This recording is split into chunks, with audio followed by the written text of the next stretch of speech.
जय हिंद दोस्तों, प्रकाश आईएएस में आप सभी का स्वागत है। आज से हम स्टार्ट करने जा रहे हैं अपनी एक नई सीरीज, जिसमें कि हम देखेंगे पत्र लेखन के बारे में। ये जो भी हमारी आगामी परीक्षाएं हैं, मुख्य परीक्षाएं, लाइक उत्तर प्रदेश पीसीएस की, यूपीएससी की जो मुख्य परीक्षा होती है, या उत्तराखंड की, या अन्य राज्य जैसे बिहार की, जिनमें भी हिंदी में पत्र लेखन पूछा जाता है, या कई स्टेट्स में लोअर पीसीएस में भी हिंदी में पत्र लेखन पूछा जाता है, तो उसके लिए बहुत ही ज़्यादा महत्वपूर्ण है। इस सीरीज में हम देखेंगे सबसे पहले सरकारी एवं अर्ध सरकारी पत्र, उसके बाद देखेंगे तार लेखन, उसके बाद कार्यालय आदेश, फिर अधिसूचना, फिर परिपत्र, फिर टिप्पणी और अनुस्मारक। तो इसी सीरीज में हमारा ये सीरीज चलेगी। तो आज हम सबसे पहले देखेंगे सरकारी एवं अर्ध सरकारी पत्र लेखन। और अगर आपको इसकी पीडीएफ प्राप्त करनी हो तो पीडीएफ हमारे टेलीग्राम चैनल @प्रकाश IAS PCS पर मिलेगी, और इसको हम क्वेश्चन आंसर के फॉर्मेट में देखेंगे। सबसे पहले है हमारा क्वेश्चन, प्रशासकीय पत्रों की भाषा का मुख्य विशेषताओं को स्पष्ट कीजिए। तो देखिए, प्रशासकीय पत्र जो होते हैं उनकी मुख्य विशेषताएं होती हैं कौन कौन सी। प्रशासकीय पत्रों की भाषा अत्यंत विशिष्ट प्रकार की होती है, जिसमें हिंदी अथवा अंग्रेजी के मानक शब्द शामिल होते हैं। यह आमतौर पर प्रयुक्त होने वाली भाषा से सर्वथा भिन्न, अपने शुद्धतम व औपचारिक रूप में होती है। तो ये जिन पर हमने अंडरलाइन किया है, यह शब्द बहुत ही ज़्यादा महत्वपूर्ण है। जब पर भी आप आंसर लिखिएगा, ये शब्द अवश्य प्रयोग होने चाहिए। अगली जो इसकी विशेषता है, प्रशासकीय पत्रों के अलग अलग प्रारूपों से अलग अलग भाषा का प्रयोग होता है। शासकीय प्रारूप के पत्रों की भाषा सदैव सटीक, सारगर्भित, रूढ़ व औपचारिक होती, बहुत ही ज़्यादा महत्वपूर्ण है, जिसमें किसी भी व्यक्तिगत भाव के लिए स्थान नहीं होता है। इसकी शब्दावली भी विशिष्ट प्रकार की होती है, जिसमें शासकीय प्रयोजन निहित होता है।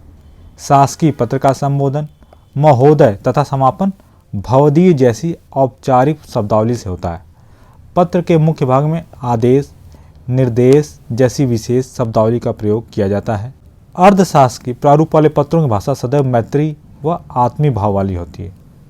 इसमें अपेक्षा, अपेक्षित, अनुरोध, निवेदन, सादर, ससम्मान, कष्ट करें इत्यादि जैसी शब्दावलियों का प्रयोग होता है। इसका संबोधन प्रिय भी महोदय तथा समापन भावनिष्ठ जैसी शब्दावली से होता है। अगला है आपका अधिसूचना। अधिसूचना, आदेश तथा संकल्प की भाषा आदेशात्मक होती है, जबकि प्रेस विज्ञप्ति की भाषा सूचनात्मक होती है। ये बहुत ही ज़्यादा महत्वपूर्ण फैक्ट है, स्टार कर लीजिए इसको। नेक्स्ट आपका प्रशासकीय पत्रों की भाषा साहित्यिक भाषा नहीं होती। इसे अत्यंत सरल एवं सारगर्भित होना चाहिए। कथन सीधे एवं स्पष्ट होने चाहिए। शिष्ट भाषा का प्रयोग प्रशासकीय पत्रों की अपरिहार्य विशेषता है। तो ये हमने देखा जो हमारे प्रशासकीय पत्र होते हैं उनकी विशेषताओं को। देखिए, जो प्रशासकीय पत्र हैं इन सब के बारे में हमने ऊपर बताया था, आगे देख भी लेते हैं कौन कौन से हैं। और जब हम अलग अलग इनको पढ़ेंगे तो इनकी विशेषताओं के बारे में भी हम अलग से पढ़ेंगे। देखिए, प्रशासकीय पत्र कौन कौन से होते हैं। एक होता है शासकीय पत्र, अर्धशासकीय पत्र, परिपत्र, अनुस्मारक, कार्यालय आदेश, टिप्पणी, कार्यालय ज्ञापन, अधिसूचना या विज्ञप्ति, संकल्प, पृष्ठांकन। ये कुछ महत्वपूर्ण प्रशासकीय पत्र होते हैं। आगे हम देखते हैं कार्यालयीय पत्र के मुख्य अंगों के बारे में। तो जो कार्यालयीय पत्र है, व्यवहार के कतिपय महत्वपूर्ण भाग होते हैं, जिनको निम्नवत देखा जा सकता है। सबसे पहले उद्गम और गंतव्य के बारे में। तो शासन के भीतर पत्र का उद्गम सदैव पद अथवा पदाधिकारी के स्तर पर होता है, जिसका गंतव्य भी पद अथवा पदाधिकारी होता है। बहुत ही ज़्यादा महत्वपूर्ण लाइन है। नेक्स्ट आपका जो प्रेषक और प्रेषिती कौन होता है। पत्र का उद्गम जिस पद अथवा पदाधिकारी के स्तर से होता है उसे प्रेषक, तथा उसका गंतव्य बिंदु जो पद अथवा पदाधिकारी होता है उसे क्या बोलते हैं, प्रेषिती कहते हैं। अगला आपका पत्र संख्या। सरकारी कार्यालयों से निर्गत सभी पत्रों को प्रेषक कार्यालय द्वारा एक पत्र संख्या प्रदान की जाती है। अगला जो है विषय। जो विषय अपेक्षित हो संक्षिप्त रूप में, उसका उल्लेख कतिपय पत्रों में आवश्यक होता है। ये बहुत ज़्यादा महत्वपूर्ण है। नेक्स्ट आपका जो मुख्य विषय, पत्र में इसका उल्लेख संबोधन के पश्चात प्रस्तावार ढंग पैराग्राफ से किया जाता है। प्रथम प्रस्तर को छोड़कर शेष में प्रस्तरवार संख्या का उल्लेख किया जाता है। दिनांक व स्थान पत्र में जहाँ से निर्गत होता है उस स्थान तथा दिनांक का उल्लेख पत्र में यथोचित ढंग से किया जाता है। अगला है आपका संबोधन एवं समापन। पत्र में प्रेषक द्वारा प्रेषिती के लिए संबोधन का उल्लेख किया जाता है, जो सामान्यतः महोदय अथवा प्रिय श्री महोदय के रूप में होता है, परंतु कुछ पत्रों में किसी भी संबोधन का उल्लेख नहीं किया जाता है। अनौपचारिक शैली वाले पत्रों में ही समापन सूचक शब्दों का प्रयोग किया जाता है, जैसे सादर, ससम्मान, सम्मान सहित। अगला है जो संलग्नक। संलग्नक क्या होता है? पत्र का वह भाग होता है जिसके द्वारा पत्र के विषय में कोई वांछित सामग्री प्रासंगिक रूप से भेजी जाती है। और लास्ट है हमारा प्रतिलिपि। प्रतिलिपि किसी पत्र व्यवहार के संबंध में संबंधित अधिकारियों को भेजी जाती है, जिसका उद्देश्य सूचनार्थ, अवलोकनार्थ अथवा अपेक्षित कार्रवाई से संदर्भित होता है। तो इस तरीके से हमने देखा जो कार्यालयीय पत्र होते हैं उनके कौन कौन से मुख्य अंग होते हैं। अगर एग्जाम में आपसे इनके मुख्य अंगों के बारे में पूछा जाता है तो आप इन सभी को लिख देंगे। इसके बाद हम आगे देखते हैं सरकारी पत्र के बारे में, जिसको हम क्या इंग्लिश बोलते हैं, ऑफिशियल लेटर, और उसका प्रारूप भी देखेंगे। तो सबसे पहले सरकारी पत्र की परिभाषा क्या होती है। एग्जाम में जब पर भी आए सरकारी पत्र के बारे में तो एक बार आप एक लाइन में उसकी परिभाषा लिखेंगे। उसके बाद आगे अगर उसकी विशेषताएं पूछी है तो विशेषताएं, या प्रारूप पूछा है तो प्रारूप लिखेंगे।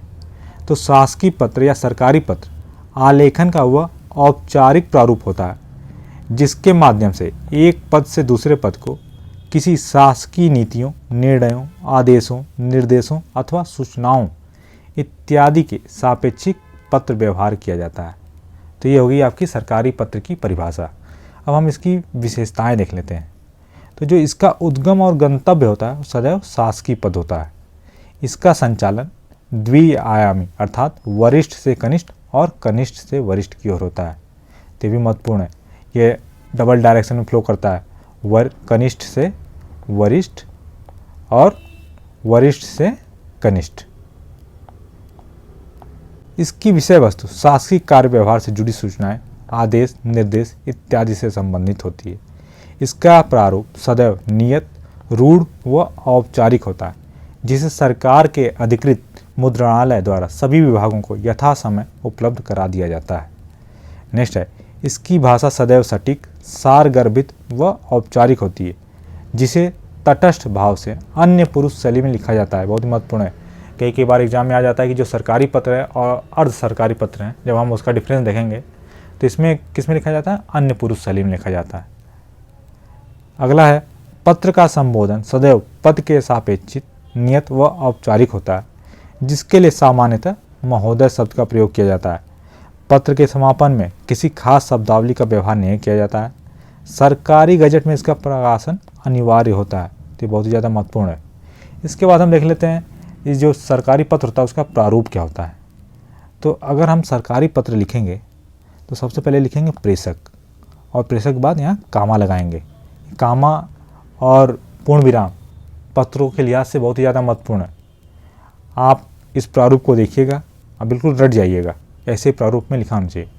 सबसे पहले हम लिखेंगे नाम, फिर से कामा, फिर पदनाम, कामा, फिर से जो शासकीय पता है या जो ऑफिशियल एड्रेस है, उसके बाद पूर्ण विराम। पृष्ठ के दाएं ओर पत्र संख्या लिखी होगी। इसके बाद लिखेंगे सेवा में पद और उसका शासकीय पता। इसके बाद अनुभाग, दाएं तरफ स्थान तथा दिनांक। इसके बाद संक्षिप्त में विषय लिखेंगे। इसके बाद हम पत्र स्टार्ट करेंगे महोदय, उपयुक्त विषय में निर्देश हुआ है कि। फिर से जब ये पैरा पूरा हो जाएगा तब पूर्ण विराम। इसके बाद जब अगला पैरा स्टार्ट करेंगे तब नंबरिंग देंगे, जिसके बारे में हमने ऊपर देखा था कि जो मुख्य विषय होता है उसमें पैराग्राफ के फॉर्म में लिखते हैं और पहला पैराग्राफ को छोड़ के सब में जो संख्या है उसका भी उल्लेख किया जाता है। तो जब आपका पहला पैरा कंप्लीट हो गया तो आपने पूर्ण विराम दे दिया। उसके बाद जब दूसरा पैरा स्टार्ट करेंगे तो वहाँ पे संख्या देंगे 2। उसके बाद आप लिखेंगे ये पैरा जब समाप्त होगा तब पूर्ण विराम।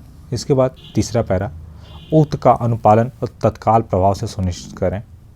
इसके बाद हम पृष्ठ के बाएं ओर संलग्न जो भी 1 2 3 लगाने हो और भवदी से इसको समाप्त करते हैं।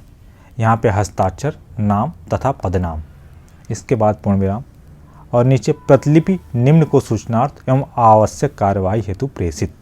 इसमें जिसको इसको प्रतिलिपि भेजी जाएगी उसका नाम और आखिरी में आज्ञा से हस्ताक्षर, नाम तथा पदनाम। तो ये था आपका जो सरकारी पत्र होता है उसका प्रारूप।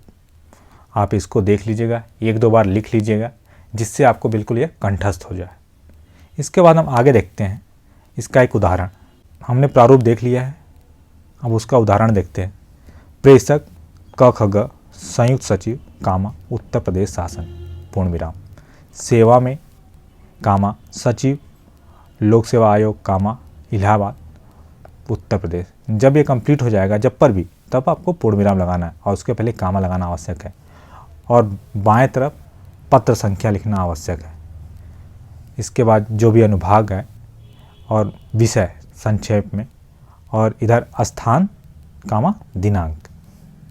यह आपका ऊपर हमने फॉर्मेट देखा था तो स्थान लिख दिया लखनऊ, दिनांक ये जो भी विषय है हमने वो विषय लिख दिया। उसके बाद महोदय कामा स्टार्ट करेंगे, हम अपना पहला पैरा लिखेंगे इस तरीके से। उसके बाद जब पहला पैरा समाप्त होगा तो हम पूर्ण विराम लगा देंगे। उसके बाद जब नेक्स्ट पैरा लिखेंगे तो यहाँ नंबरिंग देंगे, जैसे यहाँ नंबरिंग दे रखा है। उसके बाद दूसरा पैरा समाप्त करेंगे। अगर आगे हमें तीसरा पैरा लिखना है तो पूर्ण विराम के बाद फिर से तीसरा नंबर लिख के आगे लिखेंगे, नहीं तो समाप्त अगर हो गया हमारा दूसरे पैरा में ही तो हम लिखेंगे भवदी, हस्ताक्षर, अपना नाम और अपना पदनाम। इसके बाद प्रतिलिपि किसको सूचनार्थ भेजी गई है इसको लिख देंगे और आखिरी में लिखेंगे आज्ञा से हस्ताक्षर क ख ग और पदनाम, जैसे यहाँ संयुक्त सचिव। तो हमने इस तरीके से जो सरकारी पत्र था उसके बारे में पढ़ा, उसका प्रारूप भी समझा और एक उसका उदाहरण भी देखा। आगे देखते हैं हम सरकारी पत्र लेखन के महत्वपूर्ण अंगों को उदाहरण सहित स्पष्ट कीजिए। तो ये जो महत्वपूर्ण अंग हैं कौन कौन से? सरकारी पत्र लिखते समय सर्वप्रथम दाएं पर पत्रकांक या पत्र संख्या लिखी जाती है जो प्रेषक कार्यालय द्वारा प्रदान की जाती है, जैसे 10/2/2008-2009 ऐसे कुछ भी जो भी पत्रांक संख्या होगी ये कार्यालय द्वारा प्रोवाइड की जाएगी। इसके बाद प्रेषक के नाम, पदनाम तथा शासकीय पते का उल्लेख बाएं पार्श्व पर हाशिया छोड़ते हुए किया जाता है। जैसे ऊपर आपको जब फॉर्मेट हमने बताया था तो उसमें बताया था प्रेषक कामा नाम, यहाँ पे कामा, पदनाम के बाद कामा और जब शासकीय पता के बाद पूर्ण विराम। प्रेषक कॉलम के नीचे प्रेषिति किसको भेजा जा रहा है कि पदनाम तथा शासकीय पते का उल्लेख किया जाता है, जिसमें उनके नाम का उल्लेख नहीं रहता है। यह महत्वपूर्ण है, उनके सिर्फ पदनाम का उल्लेख होता है और शासकीय पते का उल्लेख होता है। तो सेवा में जो पदनाम और जो भी शासकीय पता हो गया, उसके बाद पूर्ण विराम। इसके बाद इसमें बाएं पार्श्व शुरू से अंत तक हाशिया छोड़ा जाता है जिसका उपयोग अनुभाग संख्या लिखने में किया जाता है। अनुभाग संख्या के ठीक सम्मुख दाएं पार्श्व स्थान पर स्थान तथा दिनांक का उल्लेख किया जाता है। जैसे इधर अनुभाग लिख दिया, इधर दिनांक कामा स्थान। ऊपर हमने देखा था जैसे जो अपना उदाहरण था, इस उदाहरण में देखिए यहाँ लिखा अनुभाग, यहाँ स्थान तथा दिनांक। इसके बाद आगे हम देखते हैं, इसके पश्चात संक्षिप्त रूप में विषय का उल्लेख किया जाता है। जैसे विषय को लिख दिया, एग्जाम्पल के लिए सभी कार्मिकों के यात्रा किराए भत्ते से संबंधित समस्त शासनादेशों के संकलन के संदर्भ में। इसमें संबोधन के रूप में महोदय की औपचारिक शब्दावली का व्यवहार किया जाता है। मुख्य विषय की प्रथम पंक्ति में एक विशिष्ट शब्द निर्देश शामिल करते हुए पत्र प्रारंभ किया जाता है। जैसे उक्त विषय में निर्देशित है कि, अथवा उक्त विषय में मुझे यह कहने का निर्देश हुआ है कि। तो ये बहुत ही ज़्यादा महत्वपूर्ण है। अब जो भी हम पत्र देखेंगे सरकारी पत्र, उसमें देखेंगे कि संदर्भ में मुझे कहने का निर्देश हुआ है या निर्देशित किया गया है, ऐसा कुछ। प्रथम स्तर जो प्रथम प्रस्तर है पैराग्राफ को छोड़कर शेष प्रस्तरों में प्रस्तर संख्या का उल्लेख किया जाता है। कि अब ऊपर बताया था जैसे महोदय लिख दिया, पहला पैरा हो गया, दूसरे पैरा में फिर से नंबर लिखते हैं। इसके बाद आगे पत्र के अंतिम प्रस्तर में निम्न प्रकार की पंक्तियां उल्लेखित होती हैं, जैसे तत्काल प्रभाव से उक्त का अनुपालन सुनिश्चित करें अथवा कृत कार्रवाई से शासन को शीघ्र अवगत कराएं। ये महत्वपूर्ण लाइन है, ये आपको लिखा होना चाहिए आपके जो सरकारी पत्र लिखा जाएगा। इसके बाद नेक्स्ट है हमारा मुख्य विषय समाप्त होने के पश्चात दाएं पार्श्व पर प्रेषक औपचारिक शब्द भवदी लिखकर अपना हस्ताक्षर लघु कोष्ठक में नाम तथा पदनाम का उल्लेख करते हैं। जैसे हस्ताक्षर, नाम कोष्ठक में, लघु कोष्ठक में, उसके बाद पदनाम। इसके आगे अगर संलग्नक आवश्यक है तो पत्र के बाएं पार्श्व पर भावदी के सम्मुख यथोचित ढंग से अंकित किया जाता है। जैसे संलग्नक, कितने संलग्न लगाएंगे, 2 लगाएंगे, उसके बाद उसकी नंबरिंग करके पूर्ण विराम, एक संलग्न के बाद पूर्ण विराम, फिर से दूसरा संलग्न, उसके बाद पूर्ण विराम। यदि उक्त संदर्भ में प्रतिलिपि भेजी जानी आवश्यक हो तो संलग्नक नीचे बाएं हिस्से पर उसका उल्लेख करते हुए प्राप्तकर्ता अधिकारी और उनके कार्यालय का विवरण दिया जाता है। इसके नीचे दाएं पार्श्व पर आज्ञा से लिखते हुए प्रतिलिपि भेजने के लिए जिम्मेदार अधिकारी का विवरण अंकित किया जाता है। जैसे प्रतिलिपि लिख दिया, निम्न को सूचनार्थ एवं आवश्यक कार्रवाई हेतु प्रेषित। इसके बाद आखिरी में आज्ञा से हस्ताक्षर, नाम तथा पदनाम। तो ये फॉर्मेट देख लिया, इसके महत्वपूर्ण अंग देख लिए। तो इस तरीके से हमने जो सरकारी पत्र था उसको टोटली देख लिया, उसमें क्या क्या आते हैं चीज़ें, कैसे उसको लिखा जाता है, क्या क्या उसके विषय होते हैं या क्या उसके महत्वपूर्ण अंग होते हैं। इसके बाद हम आगे देखते हैं जो हमारा अर्धशासकीय पत्र होता है उसके लिखने की जो शैली होती है उसके बारे में। तो जो अर्धशासकीय पत्र के माध्यम से प्रायः समान स्तर के अधिकारियों के मध्य शासनीय प्रयोजनार्थ विचार विमर्श, वार्ता बैठक, ध्यान आकर्षण करने वाले विशिष्ट मामले, कतिपय गोपनीय मामलों इत्यादि संदर्भित कार्य व्यवहार संपादित किए जाते हैं। तो ये महत्वपूर्ण है। अगर आपकी परिभाषा लिखनी हो तो परिभाषा क्या लिखेंगे कि समान स्तर के अधिकारियों के मध्य शासकीय प्रयोजनार्थ, जो विचार विमर्श हो गया, वार्ता बैठक हो गई, या जो ध्यान आकर्षण करने वाले विशिष्ट मामले हैं, या कभी कभी जो गोपनीय मामले हैं, उनके संदर्भित कार्य व्यवहार संपादित किए जाते हैं। इसका उद्देश्य होता है अनौपचारिक व्यवहार के माध्यम से शासन के भीतर अधिकारी गणों के मध्य संवाद प्रक्रिया स्थापित कर कार्य व्यवहार में अपेक्षित तेजी लाना, साथ ही साथ शासन के बाहर भी शासकीय लाभों को प्राप्त करना इनका महत्वपूर्ण उद्देश्य होता है। विलंबित मामलों के निपटान अथवा गोपनीय अथवा ध्यान आकर्षण करने वाले मामलों के संदर्भ में यह बेहद आवश्यक हो जाता है। किसमें जो विलंबित मामले हैं उनके निपटान में, या कोई गोपनीय मामला है, या कोई ऐसा मामला जिसमें ध्यान आकर्षित करने की ज़रूरत है। इसके बाद जो अर्धशासकीय पत्र होता है उसकी क्या विशेषताएं होती है ये हम देख लेते हैं। तो इसका उद्गम जो होता है सदैव किसी अधिकारी के स्तर पर होता है और गंतव्य कहाँ हो सकता है, भीतर किसी अधिकारी अथवा शासन के बाहर के भी किसी विशिष्ट व्यक्ति तक होता है। तो ये सबसे मेन डिफरेंस है। सरकारी पत्र में क्या था कि किसी शासकीय अधिकारी के स्तर पर उसका उद्गम भी हो रहा था और जो उसका गंतव्य था वो भी किसी शासकीय अधिकारी के स्तर पर था। नेक्स्ट है पत्र की विषय वस्तु के रूप में शासकीय कार्य व्यवहार से जुड़ी सूचनाएं, आदेश, निर्देश इत्यादि निहित होते हैं। अगला है आपका पत्र की भाषा सदैव मैत्री व आत्मीय भाव वाली होती है। इसमें अपेक्षा, अपेक्षित, अनुरोध, निवेदन, सादर, ससम्मान, कष्ट करें इत्यादि जैसी शब्दावलियों का प्रयोग किया जाता है। इसे एक वचन व उत्तर पुरुष में प्रायः अनौपचारिक शैली में लिखा जाता है, यह भी महत्वपूर्ण है। नेक्स्ट है आपका पत्र का प्रारूप सदैव नियत व औपचारिक होता है। पत्र के प्रारंभ में संबोधन के लिए प्रिय श्री महोदय शब्दावली का प्रयोग किया जाता है और जो इसका समापन होता है उसमें सादर, ससम्मान जैसे आदर सूचक शब्दों से होता है। इसके बाद हम देख लेते हैं इसका एक प्रारूप। तो जैसे हमने सरकारी पत्र का प्रारूप देखा था वैसे इसका प्रारूप।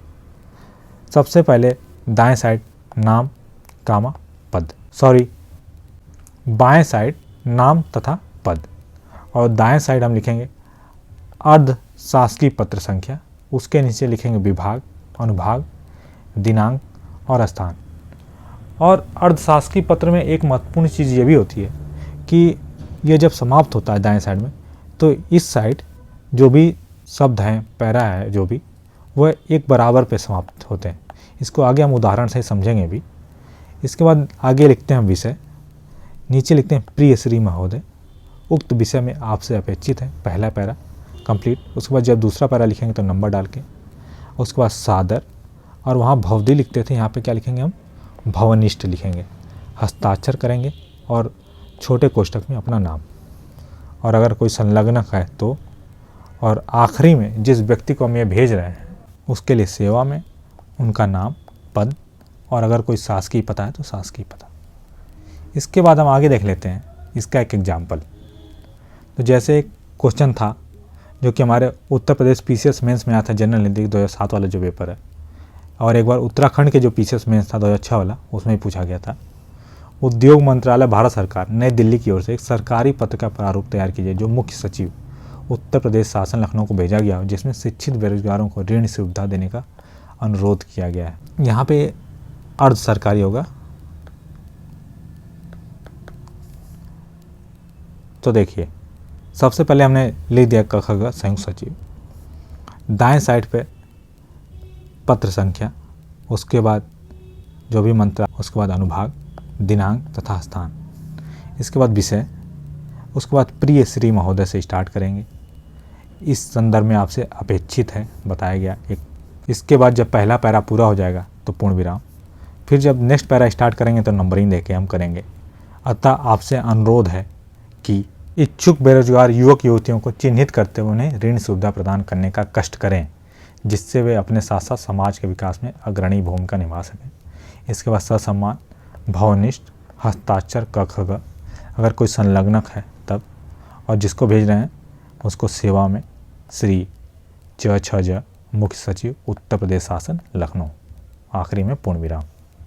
इसके बाद आगे हम देख लेते हैं शासकीय एवं अशासकीय पत्रों का अंतर बतलाते हुए, इसका एक उदाहरण देना था, तो हम देख लेते हैं इसमें अंतर क्या क्या होता है।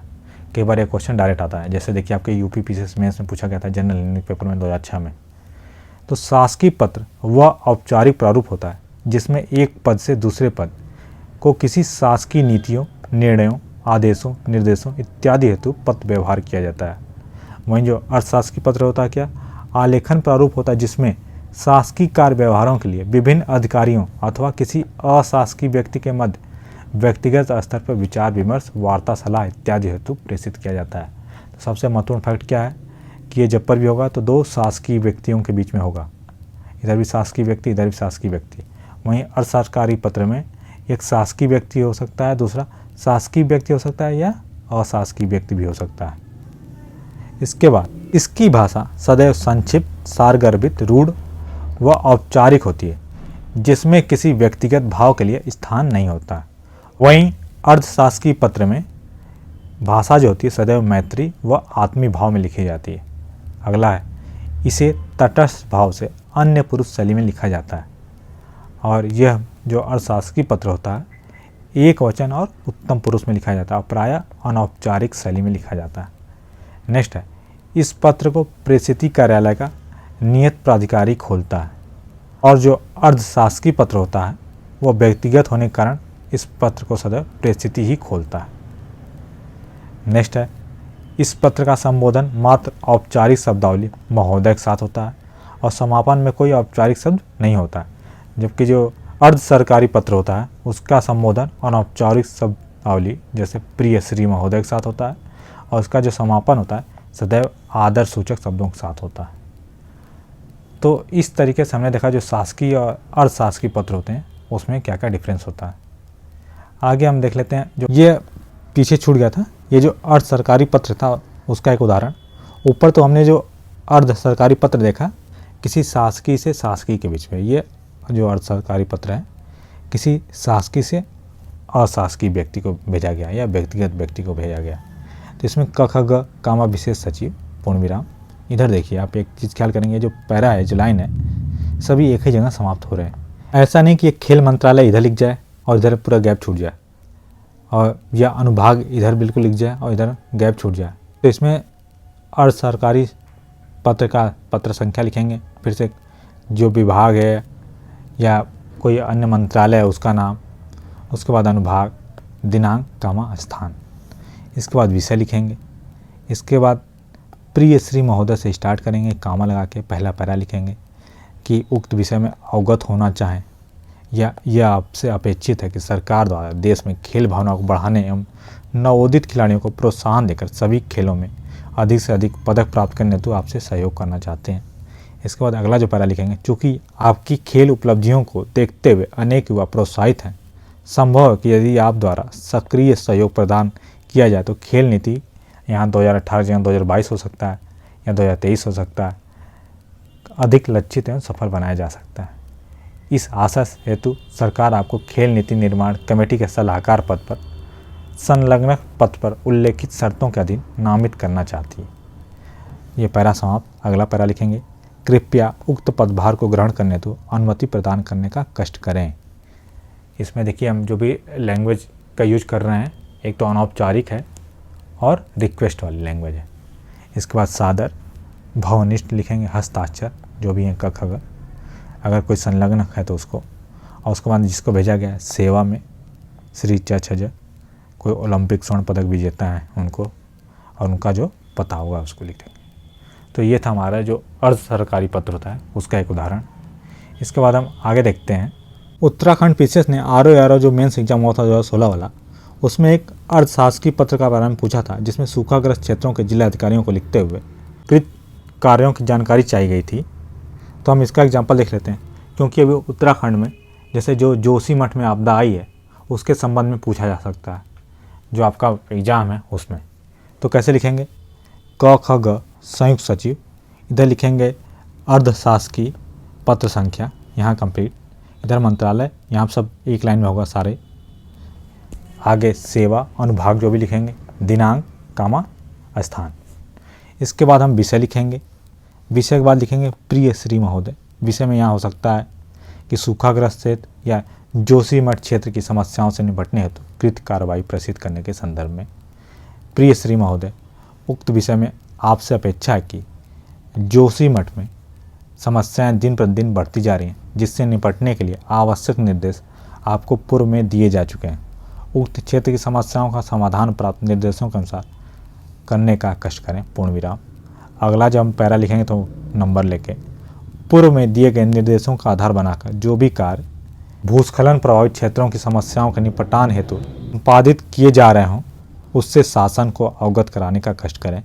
यहाँ सादर, इसके बाद भावनिष्ठ, हस्ताक्षर, कोष्ठक में अपना नाम जो क ख ग, जो संलग्नक है पूर्व प्रेषित निर्देशों की जो छाया प्रति उसको, उसके बाद आखिरी में सेवा में यहाँ समस्त की जगह उस जिले के, चमोली जिले के जिलाधिकारी, उस क्षेत्र का नाम और उत्तराखंड सरकार, ऐसे लिख सकते हैं। इसी तरीके से एक क्वेश्चन आपका पूछा गया था उत्तराखंड लोअर मेंस में 2016 में, सरकारी पत्र के आवश्यक जो भी अवयव होते हैं अर्थात जो भी अंग होते हैं उनका सविस्तार परिचय देना था और उसका एक ज्ञापन तैयार करना था, और आपको एक अवर सचिव रक्षा मंत्रालय की ओर से ज्ञापन होगा। इसमें जो श्री क ख ग ने अधीक्षक पद पर नियुक्ति के लिए आवेदन पत्र भेजा और भेजे गए इस आवेदन पत्र के संदर्भ में उक्त पद की रिक्ति न होने की सूचना होगी। इसके बाद हम देख लेते हैं आखिरी अपना जो शासकीय पत्र और व्यावसायिक पत्र था उसमें अंतर स्पष्ट करना था, और इसका एक उदाहरण तो आपको बताया गया था, यूपी लोअर सब मेंस के जनरल हिंदी में पूछा गया था। तो जो हमारा शासकीय पत्र होता है आलेखन का वह औपचारिक प्रारूप होता है, जिसमें माध्यम एक पद से दूसरे पद को किसी शासकीय कार्य व्यवहार, आदेश, निर्देश, नीति, नियम, सूचना इत्यादि के सापेक्षिक पत्र व्यवहार किया जाता है। जबकि व्यावसायिक पत्र में आशय पत्र आलेखन की उस विद्या से है जिसमें एक व्यावसायिक प्रतिष्ठान दूसरे व्यावसायिक प्रतिष्ठान अथवा दो उद्यमियों के मध्य किसी व्यावसायिक क्रियाकलाप के संदर्भित पत्र व्यवहार किया जाता है। शासकीय पत्र की विषय वस्तु सदैव किसी शासकीय कार्य व्यवहार से जुड़ी होती है, जबकि जो व्यावसायिक पत्र होता है उसका विषय वस्तु वस्तुओं को भेजने, उन्हें मंगाने, ऋण चुकाने, चेक मांगने इत्यादि से संदर्भित होता है। अगला आपका शासकीय पत्र की भाषा सदैव क्या होती है, सटीक होती है, सारगर्भित होती है, रूढ़ और औपचारिक होती है, जिसे तटस्थ भाव से अन्य पुरुष शैली में लिखा जाता है। वहीं जो व्यावसायिक पत्र होता है उसकी जो भाषा शैली है अनौपचारिक, मैत्री और आत्मीय भाव से परिपूर्ण होती है। तो इस तरीके से हमने देखा जो भी हमारे सरकारी पत्र होते हैं, अर्ध सरकारी पत्र होते हैं, उनके प्रारूपों के बारे में देखा, उनके जो जो अंग होते हैं, महत्वपूर्ण अंग होते हैं उसको देखा, उसके एग्जाम्पल देखा, और आखिरी में जाके उनके मध्य जो डिफरेंस होता है, कई बार क्वेश्चन आ जाता है कि शासकीय पत्र और अर्ध शासकीय पत्र के बीच में आपको भिन्नताएं बतानी होती हैं, तो उसको देखा, और आखिरी में जो शासकीय पत्र और व्यावसायिक पत्र के मध्य भिन्नताएं पूछा गया था उसको बताया गया। तार लेखन के बारे में ये जो हमारा एक लेक्चर होगा, छोटा सा लेक्चर होगा, क्योंकि जो तार लेखन है उसको भारत सरकार ने 2013 में बंद कर दिया था। तो तो अब यह उतना महत्वपूर्ण नहीं लग गया। फिर भी अगर किसी एग्ज़ाम में आपसे पूछ लिया जाता है तो आपको थोड़ा इसके बारे में आइडिया होना चाहिए। सिर्फ हम इसी उद्देश्य से इसको देखेंगे कि जो तार लेखन होता है वह क्या होता है। तो सबसे पहले हम देख लेते हैं जो तार लेखन है उसकी परिभाषा के बारे में। क्वेश्चन आया था हमारा, तार लेखन से क्या अभिप्राय है, और इसका एक नमूना प्रस्तुत करना था। देखिए, अल्प शब्दों में संदेश भेजने की पद्धति को क्या कहा जाता है? तार कहा जाता है। पूर्व में तार भेजने की भाषा मात्र अंग्रेजी हुआ करती थी, किंतु बाद में हिंदी में भी इसका प्रचलन हो गया। सच तो यह है कि अंग्रेजी तार की तुलना में देवनागरी तार पर कम खर्च आता है। देवनागरी तारों में शब्द गिनने के कतिपय विशेष नियम हैं, जिनसे ये तार काफ़ी सस्ते पड़ते हैं। निर्दिष्ट शासकीय पुस्तिका में 100 ऐसे वाक्यांश दिए गए हैं जिनके लिए अंग्रेजी के तारों में कई शब्द का प्रभार देना पड़ता है, किंतु हिंदी में उनके लिए या तो एक शब्द से काम चल जाता है अथवा समास युक्त शब्दों का प्रयोग कर अथवा विभक्ति को मिलाकर लिखने से केवल एक शब्द का प्रभार देना पड़ता है। उदाहरण के लिए अंग्रेजी में डे एंड नाइट शब्द 3 शब्द है, उसी आशय का हिंदी में क्या है? रात दिन 1 शब्द माना जाएगा। इसी प्रकार अन्य शब्द भी अंग्रेजी की तुलना में काफ़ी सस्ते पड़ते हैं। तो कुल मिला के ये कहना चाह रहे हैं कि जो तार पद्धति थी, ये कोई संदेश है उसको हम छोटे शब्दों में जो भेजते थे उसी बोलते थे तार। और पहले तार को अंग्रेजी माध्यम में भेजा जाता था तो काफ़ी ज़्यादा कॉस्टली पड़ता था। बाद में जब हिंदी माध्यम में भेजे जाने लगा तो जो उसकी कास्ट है काफ़ी ज़्यादा डिक्रीज हो गई। यही महत्वपूर्ण इसकी विशेषता है। और किसी कार्य के अति शीघ्रता की स्थिति में इसका प्रयोग होता है। ये सबसे महत्वपूर्ण बात कि काफ़ी ज़्यादा अगर टाइम कम हो तो इसका तार का उपयोग करते थे। और ये 2 प्रकार का होता है। पहला कौन सा? साधारण, और दूसरा क्या होता है? द्रुत। द्रुत मतलब और तेज़ी से काम चलेगा। और जो 11 फरवरी 1855 से जो तार सुविधा स्टार्ट हुई थी, इसको 14 जुलाई 2013 को भारत सरकार द्वारा समाप्त कर दिया गया। इसीलिए अब हमारे लिए बहुत ही ज़्यादा महत्वपूर्ण नहीं है। लेकिन हम एक इसका प्रारूप देख लेते हैं कि कैसे लिखा जाता रहा। कि सबसे पहले जो तार यहाँ पे राजकीय, नाम, कामा, पता, और अगर यहाँ द्रुतगामी या साधारण है तो, और जो पत्र संख्या है उसका संदर्भ लेते हुए लिख देंगे, जो भी विभाग है, और दिनांक, स्थान, और यहाँ पे हस्ताक्षर, नाम, पदनाम और शासकीय पता। सिर्फ यही महत्वपूर्ण था। तार भेजते समय किन प्रमुख तथ्यों का ध्यान रखा जाता है? तो कम से कम शब्दों में भेजने की पद्धति को तार कहा जाता है, यह बताया गया आपको। अब पहले सिर्फ अंग्रेजी में डाकघरों में तार भेजा जाता था, बाद में फिर हिंदी में भेजा जाने लगा। और इसके लिए जो कुछ नियम थे कौन कौन से, जैसे क्या था कि जो 10 अक्षर हैं तक के शब्द पर एक शब्द का तार प्रभार लगता है। यदि एक शब्द में 10 से अधिक अक्षर हों तो 10-10 अक्षरों का एक और जो अक्षर बाकी रहा उनका भी एक शब्द माना जाएगा। मात्रा को अलग अक्षर नहीं माना जाता है। अधिक से अधिक 10 अक्षरों वाले संपूर्ण क्रियावाचक वाक्य या वाक्यांश को तार प्रभार या टेलीग्राफ चार्ज के लिए एक शब्द गिना जाता है। विभक्तियों के चिन्हों अथवा शब्द सूचक शब्दों को शब्द के साथ मिलाकर लिखना चाहिए।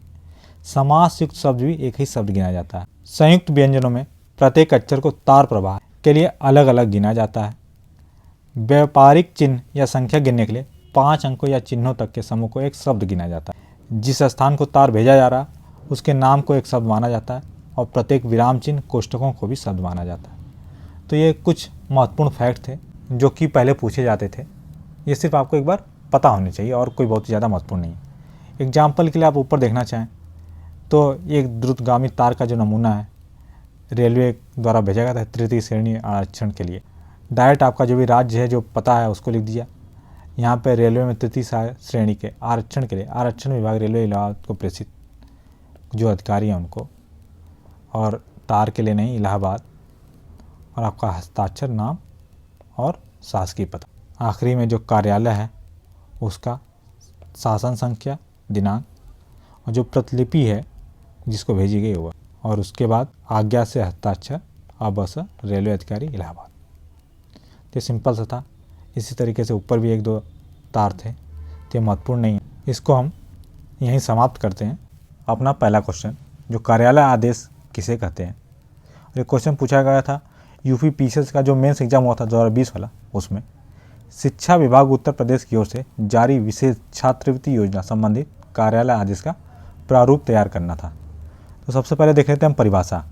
तो जो हमारा कार्यालय आदेश होता है शासकीय पत्र व्यवहार का वह प्रारूप होता है जिसके माध्यम से किसी कार्यालय अथवा सरकारी संस्थान अथवा व्यापारिक संस्थान में एक वरिष्ठ अधिकारी अपने अधीनस्थ प्राधिकारियों कर्मचारियों को विभिन्न सेवा संबंधी मामलों जैसे अवकाश स्वीकृत करना, अनुशासनात्मक मामलों या किसी प्रकार की अपील अथवा प्रत्यावेदन पर लिए गए किसी निर्णय को प्रशासकीय दृष्टिकोण से अनिवार्य अनुपालनार्थ जारी करता है।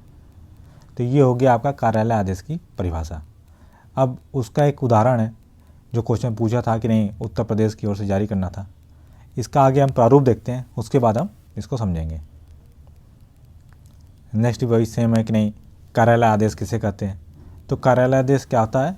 शासकीय पत्राचार का वह प्रारूप होता है जिसके माध्यम से कोई विभाग या कार्यालय अपने यहाँ कार्यरत अधिकारियों एवं कर्मचारियों के लिए समय समय पर जारी की गई आदेशों की सूचना को विषय बनाकर जारी करता है। इसमें नियुक्ति, स्थानांतरण, कार्य आवंटन, नियम, निलंबन, अनुशासनात्मक कार्रवाई एवं कार्य समय सारणी को विषय बनाया जाता है। तो या तो आप वो परिभाषा लिख सकते हैं या यह परिभाषा लिख सकते हैं। इसके बाद सेम वही है, इसमें हम प्रारूप देखते हैं। तो जो कार्यालय आदेश का प्रारूप होता है, सबसे पहले विभाग का नाम आता है, फिर आता है अनुभाग, फिर संख्या और नीचे दिनांक, कमा, स्थान। ये सब जो भी A4 साइज पेज होगा उसके मध्य में होगा, बीच में, ये ख्याल रखना है आपको। इसके बाद कार्यालय आदेश हेडिंग, उसके बाद श्री को आदेशित किया जाता है, एक पैरा ख़त्म, पूर्ण विराम। उसके बाद अगला पैरा में फिर से जब देंगे तो नंबरिंग करेंगे। उसके बाद तत्काल प्रभाव से उक्त का अनुपालन सुनिश्चित करें। आज्ञा से आपका जो दायां भाग है उस साइड, हस्ताक्षर, नाम कोष्ठक में और पद, उसके बाद पूर्ण विराम। इसके बाद अगर कोई प्रतिलिपि है तो प्रतिलिपि निम्न को सूचना प्रेषित, 1-2 नंबर जितने होंगे उनको, और उसके बाद आज्ञा से फिर हस्ताक्षर, नाम होगा आपका कोष्ठक में और उसके बाद पद। तो ये हो गया इसका प्रारूप। इसके बाद जो कार्यालय आदेश है उसकी रूपरेखा देख लेते हैं। तो किसी विभाग का कार्यालय द्वारा अपने यहाँ कार्यरत अधिकारियों एवं कर्मचारियों है तो समय समय पर जो सूचनाएं जारी की जाती हैं उसे कार्यालय आदेश कहते हैं। ये हमने पढ़ा ही था। इसका संबंध किसी एक, कुछ या सभी कर्मचारियों से संबंधित हो सकता है। इसका दायरा केवल उसी कार्यालय तक सीमित होता है, ये महत्वपूर्ण बात है, जिस कार्यालय से जारी होता है। और इसके अंतर्गत कौन कौन सी सूचनाएँ आती हैं, जैसे कोई नया पद है उसकी जानकारी, अनुभाग में किसी कर्मचारी का स्थानांतरण, अनुभाग में कर्मचारियों के बीच कार्यों का बंटवारा, अवकाश की स्वीकृति, कार्यालय द्वारा बनाए गए नए नियमों की जानकारी, किसी कर्मचारी को चेतावनी, अपील पर लिया गया निर्णय और दक्षता रोक पार करने की सूचना इत्यादि। तो ये सारा होता है आपका कार्यालय आदेश में सूचनाएं। इसके बाद हम आगे देखते हैं। पहले इसका एग्जाम्पल देख लेते हैं, जो ऊपर क्वेश्चन थे उसको। तो देखिए, सबसे पहले जो भी विभाग है उसका नाम, उसके बाद अनुभाग जो भी होगा, उसके बाद संख्या, दिनांक, स्थान, कार्यालय आदेश, उत्तर प्रदेश शैक्षिक सेवा समूह ख, वेतनमान रुपये इतना में कार्यरत श्री क ख ग को उनके वर्तमान पद वरिष्ठ प्रवक्ता डायट झांसी से स्थानांतरित करते हुए डायट उन्नाव के पद पर तैनात किया गया और एतद द्वारा श्री राज्यपाल आदेश प्रदान करते हैं। तो ये लाइन होगी, पहला पैरा खत्म, उसके बाद पूर्ण विराम बना दिया। उसके बाद जब अगला पैरा स्टार्ट करेंगे तो नंबरिंग देखें और स्थानांतरित अधिकारी को अपने नवीन तैनाती स्थल पर किसी प्रतिस्थानी की प्रतीक्षा किए बिना तत्काल कार्यभार ग्रहण करें। इसके बाद दाएं साइड में हम आज्ञा से हस्ताक्षर और ब्रैकेट में जो भी नाम और नीचे पद। उसके बाद अगर प्रतिलिपि है तो प्रतिलिपि की जिसको उसको भेज रहे हैं, जैसे यहाँ महालेखाकार को भेजा गया है, शिक्षा निदेशक को, संबंधित जिलाधिकारी को, इनको। और आखिरी में फिर से आज्ञा से हस्ताक्षर, ब्रैकेट में नाम और पद। तो ये हो गया उसका एक एग्जाम्पल। जो हमारा पहला क्वेश्चन था उसमें भी सेम इसी तरीके से कि शिक्षा बोर्ड का नाम, अनुभाग, संख्या, दिनांक, कमा आपका स्थान, उसके बाद कार्यालय आदेश हेडिंग। इसके बाद जो भी आदेश है उस आदेश को लिखेंगे। जैसे इसमें स्कॉलरशिप या छात्रवृत्ति के लिए था तो वित्तीय वर्ष 2020-21 के लिए पोस्ट मैट्रिक विशेष छात्रवृत्ति योजना है तो विद्यार्थियों तथा विद्यालयों की सूची के साथ साथ समस्त प्रक्रिया ऑनलाइन पोर्टल के जरिए पेपरलेस की गई है। इस संबंध में जिला शिक्षा अधिकारी एवं संबंधित कार्मिकों को सामाजिक न्याय एवं अधिकारिता विभाग उत्तर प्रदेश द्वारा प्रशिक्षण कार्यशाला दिनांक को आयोजित की जा चुकी है। इसके बाद पूर्ण विराम, अगला पैरा फिर से नंबरिंग डालेंगे। समस्त संबंधित पक्ष उक्त समय सीमा एवं दिशा निर्देशों का अक्षरशः पालन करते हुए समस्त कार्य करना सुनिश्चित करें। इसके बाद इधर आज्ञा से दाएं साइड में हस्ताक्षर, ब्रैकेट में नाम और पद। इसके बाद जो प्रतिलिपि किसको इसको भेजी जा रही है, तो प्रतिलिपि निम्न को सूचनार्थ एवं आवश्यक कार्रवाई हेतु प्रेषित, निदेशक, उप सचिव और समस्त जिलाधिकारी उत्तर प्रदेश। इधर आखिरी में उसके बाद फिर से दाएं साइड में आज्ञा से हस्ताक्षर, जो इसका नाम होगा ब्रैकेट में नाम और पद का नाम निदेशक। तो ये दो हमने एग्जाम्पल भी देख लिए कार्यालय आदेश के। इसके बाद आगे देख लेते हैं, प्रारूप भी हमने समझ लिया, उसकी रूपरेखा में समझ लिया उसमें क्या क्या चीज़ें आती हैं। इसके बाद अच्छा एक चीज़ और देखते हैं कि अगर आपसे डायरेक्ट पूछे कि कोई आवेदन पत्र है उसको आपको प्रस्तुत करना है, तब आपको क्या, तो सिंपल सा आवेदन पत्र कैसे लिखते हैं, सेवा में जिसको हम संबोधित करते हुए लिख रहे हैं उनको, जैसे यहाँ महाविद्यालय के हिंदी विभाग में प्रवक्ता पद के लिए आवेदन दे रहे हैं तो प्रधानाचार्य महोदय, जो कॉलेज का नाम, स्थान, उसके बाद विषय, इसके बाद महोदय कामा लगा देंगे। फिर से निवेदन है, प्रार्थी ने इस माध्यम से पता चला कि विद्यालय के हिंदी विभाग में प्रवक्ता पद का स्थान रिक्त है, विज्ञापन में दी गई समस्त वांछित योग्यताएं मैं पूरी करता हूँ। इसके बाद पूर्ण विराम। अच्छा, इसमें जब आवेदन पत्र लिखते हैं तब हम नंबरिंग नहीं देते हैं, जैसे अब तक एक पैरा पूरा होता था तो हम नंबरिंग दे देते थे, इसमें हम नंबरिंग नहीं देते हैं, तो यहाँ नंबरिंग की ज़रूरत नहीं है, लिख देंगे अतः आपसे निवेदन है कि मेरे आवेदन पत्र पर यथोचित विचार करने की कृपा करें। आखिरी में प्रार्थी, नाम और अपना पता। तो ये तो हो गया आपका जो आवेदन पत्र हो गया उसका फॉर्मेट। कभी कभी पूछ जाता है, जैसे पूछा गया था यूपी पीसीएस के जो मेंस एग्जाम हुआ था 2006 वाला, उसमें। इसके बाद आगे देखते हैं जो कार्यालय आदेश था उसकी विशेषताओं के बारे में, इसका प्रयोजन क्या है ये भी देख लेते हैं। आंतरिक प्रशासन संबंधी मामलों में कार्यालय आदेश जारी किए जाते हैं, जैसे नए पदों की मंजूरी, वित्तीय स्वीकृति, अनुभाग में किसी कर्मचारी का स्थानांतरण, अधिकारियों और अनुभागों के बीच कार्य का बंटवारा, अवकाश की स्वीकृति, अनुपालन संबंधी मामलों का निपटारा, किसी कर्मचारी को चेतावनी, अपील पर लिया गया निर्णय, चरित्र पंजिका में नकारात्मक टिप्पणी, दक्षता रोक पार करने की सूचना इत्यादि, ये सब सारी चीज़ें हम कार्यालय आदेश में देते हैं। इसकी विशेषताएं क्या होती हैं कि यह स्पष्ट एवं सरल शब्दों में होता है, फाइल संख्या ऊपर देकर कार्यालय और सरकार का नाम देकर आदेश किया जाता है, या अमूक व्यक्ति को सूचित किया जाता है, अथवा सीधे विषय का संकेत करते हुए आदेश की भाषा जो अन्य पुरुष में लिखी होती है लिख दी जाती है। तो ये महत्वपूर्ण किस में लिखते हैं, अन्य पुरुष शैली में।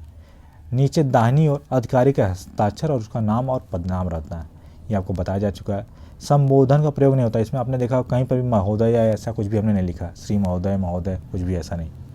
सबसे नीचे बाएं पार्श्व पर उन लोगों के नाम लिखे जाते हैं जिसके लिए आदेश जारी किया जा रहा है, जिसको यह प्रतिलिपि भेजी जाती है। तो ये चीज़ आपने ख्याल किया, देखिए यहाँ कोई महोदय या किसी उसकी ज़रूरत नहीं है, आप डायरेक्ट यहाँ पदनाम लिखेंगे और जिसको इसको भेज रहे हैं बाएं साइड में उसको प्रतिलिपि ऐसे नाम और उनका जो भी विभाग है या अन्य जिसका है उसका नाम लिख देंगे।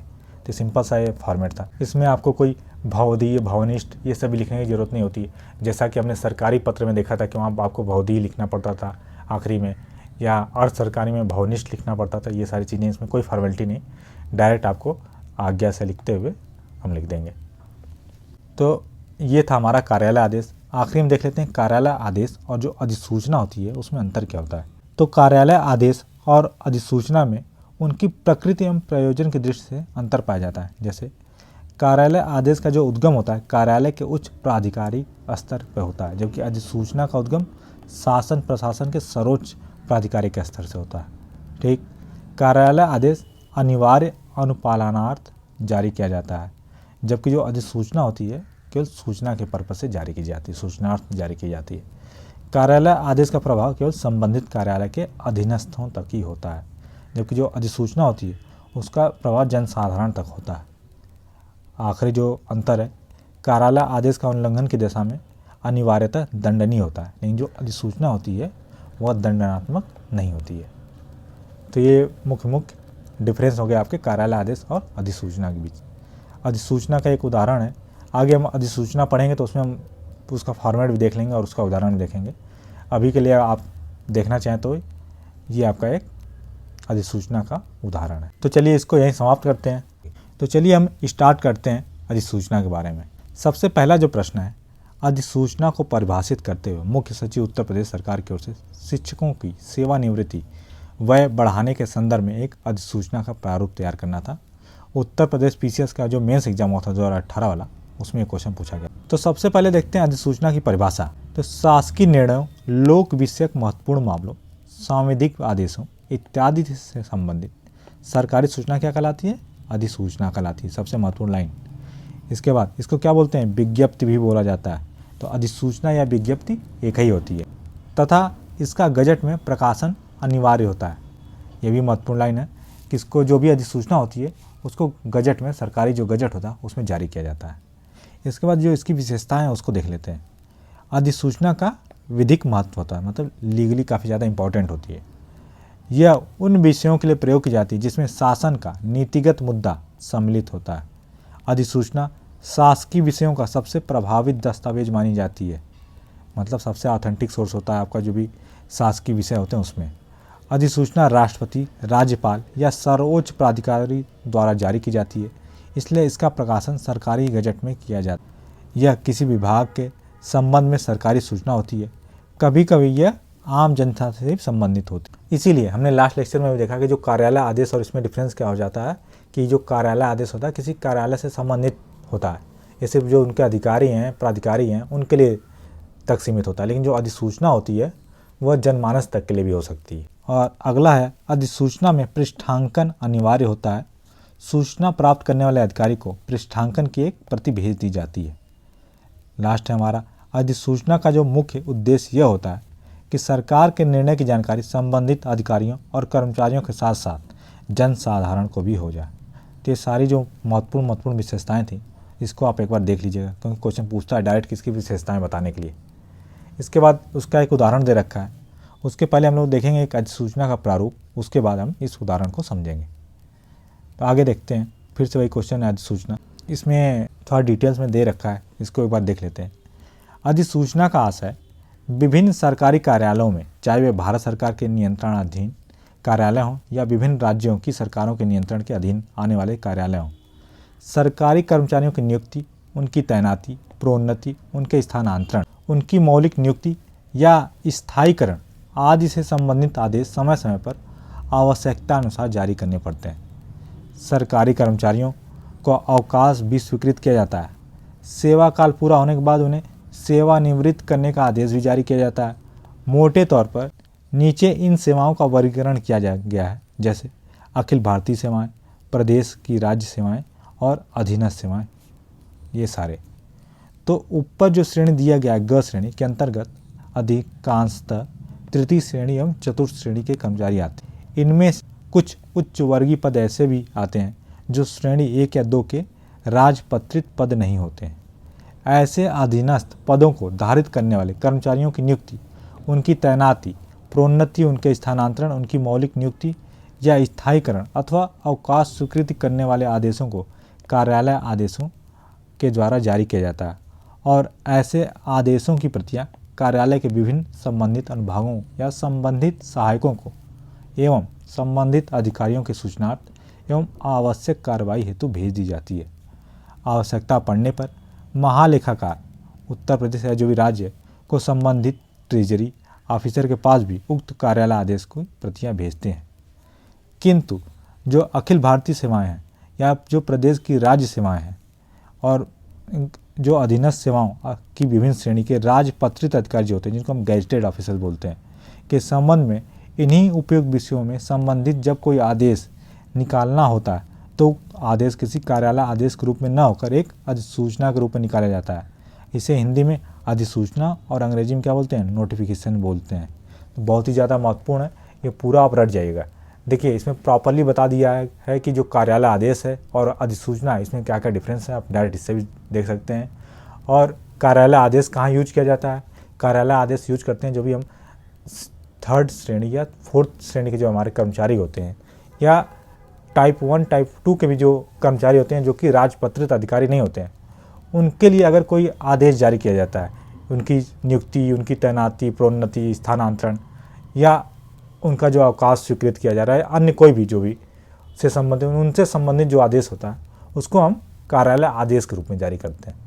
लेकिन जो अखिल भारतीय सेवाएं हो गई या प्रदेश की जो राज्य स्तर की सेवाएं हो गई या जो अधीनस्थ सेवाएं हो गई जो भी राजपत्रित अधिकारी होंगे, जो गैजेटेड ऑफिसर हुए, तो उनके लिए जब इन सारी चीज़ों की आवश्यकता पड़ती है, ये सारे आदेश लाइक उनकी नियुक्ति, प्रोन्नति, स्थानांतरण इत्यादि जब जारी करना पड़ता है तो उसको कार्यालय आदेश के रूप में नहीं जारी किया जाता है, अधिसूचना के रूप में जारी किया जाता है, अर्थात नोटिफिकेशन के फॉर्म में उसको जारी किया जाता है। आगे हम देख लेते हैं जो विज्ञप्ति अधिसूचना होता है उसका एक प्रारूप या नमूना। तो सबसे पहले पेपर के मध्य में लिखा जाता है विभाग, नीचे अनुभाग, फिर संख्या, फिर स्थान कामा दिनांक। स्थान और दिनांक एक ही लाइन में लिखते हैं कामा लगाकर। इसके बाद जो विज्ञप्ति होती है उसके बाद हम पैरा स्टार्ट करते हैं। इसमें कोई भी संबोधन नहीं होता, जैसे महोदय कुछ भी नहीं। एतद द्वारा सर्वसाधारण को सूचित किया जाता है कि आगे जो भी बातें लिखनी है उस पैरा में पैरा, उसके बाद कंप्लीट होने पर पूर्ण विराम। इसके बाद जब हम अगला पैरा स्टार्ट करेंगे तो नंबरिंग देते हुए अगला पैरा लिखेंगे, पूर्ण विराम। दाएं साइड में आज्ञा से हस्ताक्षर, नाम ब्रैकेट में, उसके बाद पदनाम।